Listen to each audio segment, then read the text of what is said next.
The only people who don't want to disclose the truth are people with something to hide.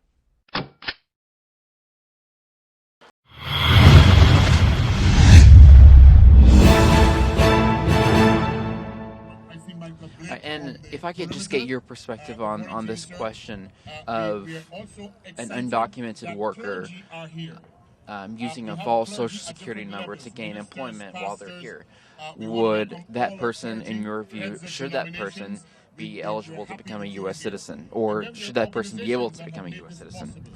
You know, I stood here listening. I hadn't actually thought about the question before, but having listened to the responses, I would also weigh on the side of restorative justice. I think that alone in of itself is not significant enough to me a crime to say cause for a prison sentence. If the person has been working, paying taxes, being an upstanding member of the community, I do believe that there should still be an opportunity in the long run. I do think that the time frame that we're talking about, 10 years for regular people, quote unquote, who are not undocumented, they're documented, they overstayed their visit, should be separated out from the undocumented who got here illegally in the first place. It's a whole different question. But if somebody has been here 25, 30, 40 years working and have no other criminal altercation with the law, I do believe that the idea of some restoration, I like the idea of community service so much, because there's so many poor neighborhoods, rural neighborhoods in America right now that are crying out for more people to work, to live. We have to get this country back on its feet.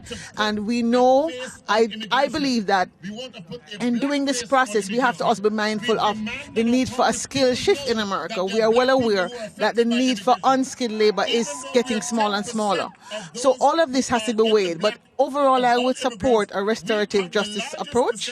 I believe that would be fair, and that person should eventually, over some period of time, as to the length of time, I think it would vary as per some rule. It's going to be a very complicated process, but I'm very pleased that there's been some measure taken right now to look at America now and where America will be, let's say, in 30 years out, and make a decision as to how the process will be fair to both people who are here and to people who are waiting in their home countries patiently for 5, 10, 15 years to be reunited with their families who are here legally already. The only people who don't want to disclose the truth are people with something to hide.